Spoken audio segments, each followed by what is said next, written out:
Hello and welcome to the Candid Cash Flow Podcast, episode 33. I'm your host, Ava Fales.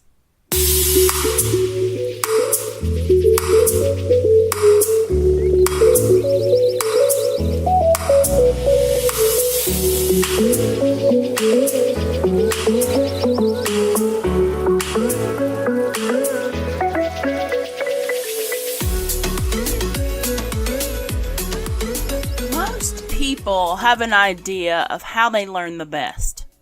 I mentioned in last week's episode the job I had out in Las Vegas as a technical writer. It was at that position that I first learned about the 4 types of learners and how to create content to cater to each style. The 4 types of learners are based on the VARK modalities. The idea goes as follows. 1. V equals visual. 2. A equals oral or auditory. 3. R equals reading/writing. And 4. K equals kinesthetic or learning through touch. More than one of these may apply to you, but you probably know which one of them suits you the best. In this episode, we're going to discuss the 4 types of learners in relation to the type of content you create. Then we'll discuss how to adapt that content to reach a larger audience, so stay tuned. This episode is sponsored by Skillshare. It's never too late to learn something new. Get started in online business through one or more of the many courses available.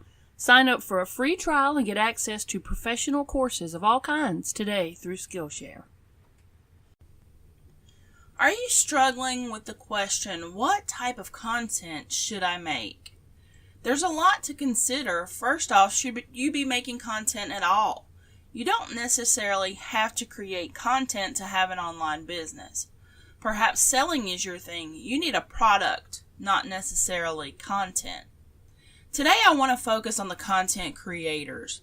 What kind of content can you create easily and what kind is more of a challenge for you?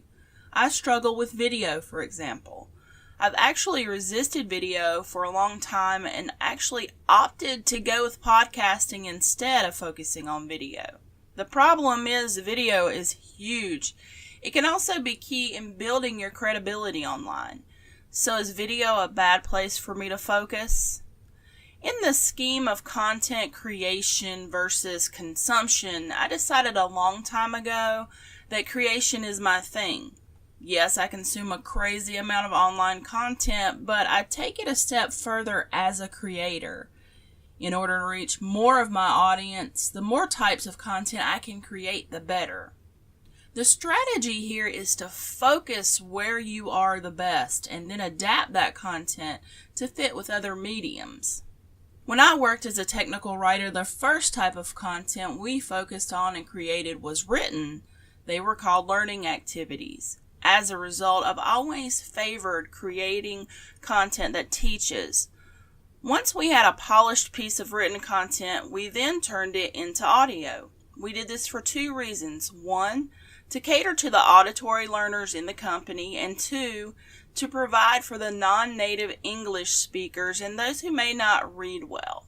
Even if your preferred method of learning is reading, having audio enhances your experience. Providing more than one mode of learning multiplies the number of people who are able to consume your content effectively. Obviously, I've carried this over into the content that I create now. When I'm preparing the Candid Cash Flow podcast, I write out my episode as a blog post first. Not only is writing the type of content I am best at creating, I never have to worry about having my podcast transcribed. This can be costly and it's never perfectly accurate. This is also the most time-consuming part of creating the Candid Cash Flow podcast. I spend on average 4 hours on the initial writing, then I spend probably another 2 or 3 hours polishing. I add images, proofread, add links, and prepare the show notes during that time.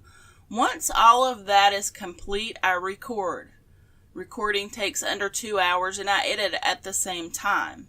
When an episode goes live, several things happen. My blog post publishes to my website.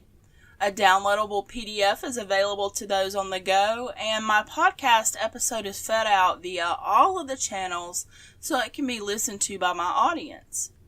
There's other things that happen as well through various forms of automation I have set up. For example, a blurb and a link are posted to LinkedIn and Tumblr.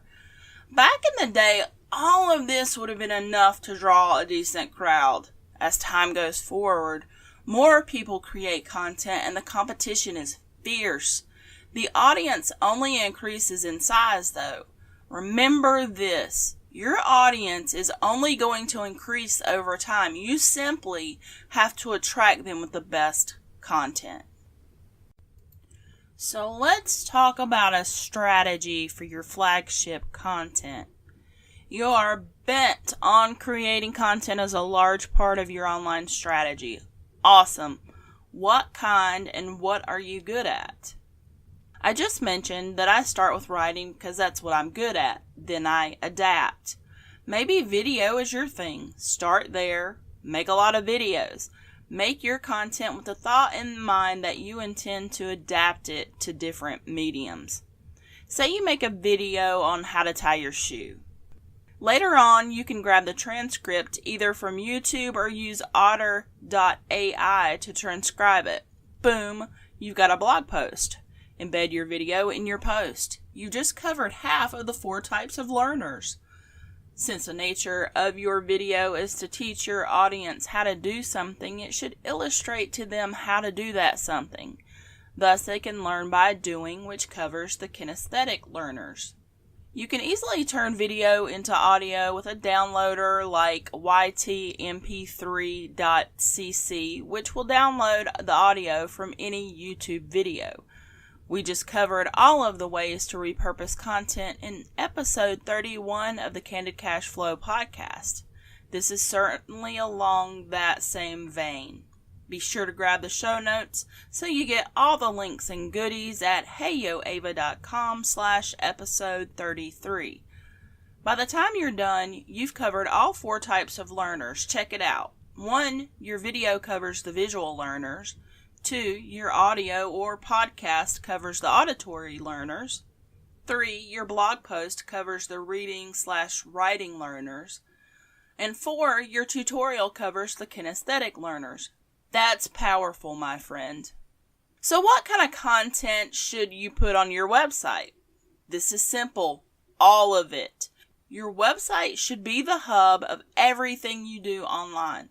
Load it up with everything you create. Your website is your Queen Anne's revenge. It's the flagship of your flotilla. Blackbeard didn't put 3 or 4 cannon on his flagship. He loaded her down with a whopping 44 guns. My website hosts my podcast, the corresponding blog posts, the downloadables, and a lot more like my VA business. I've had many websites over the years, but the difference between those sites and heyoava.com is this is the first time where I've created content on a consistent basis over a long period. Look, to me 7 months is a long time, okay? Thanks, ADHD. Anyway, my website with 35 blog posts is beginning to draw regular traffic organically. I can only expect my numbers to increase as I continue publishing. So put everything on your website. Why not? It's yours and it's about you and your brand. So what kind of content should I make? Well, video, audio, and written stuff. Duh. Oh, you meant in addition to what we're talking about here. You should create the content that is easiest for you. You should create content that you are passionate about because let's face it, you're going to be eating, sleeping, and living it. Not to mention passion comes through in your creation. You should adhere to this general rule when creating content. Create content that solves a problem or answers a question. After all, you can't be fulfilled by creating content unless you're doing something that matters somehow. I've seen a lot of people who make a lot of money online, yet they still take time to teach others by creating content that teaches. Most of the time when you set out to help others, the rest falls into place. That's why you see a lot of people online who focus solely on helping others learn what they know. Money, a strong network, travel, and more usually are natural byproducts of this type of focus. Make the type of content that makes you feel like you're doing something worthwhile. That's it for this episode of the Candid Cash Flow podcast. What kind of content are you creating? I'd love to hear about it. Leave me a comment or head to heyoava.com/soundoff to let me know all about it. You could be featured in a future episode. Don't forget to grab the show notes if you heard something of interest. You can get those at heyoava.com/episode 33. In fact, you can get notes for any episode by just replacing the episode number in that URL.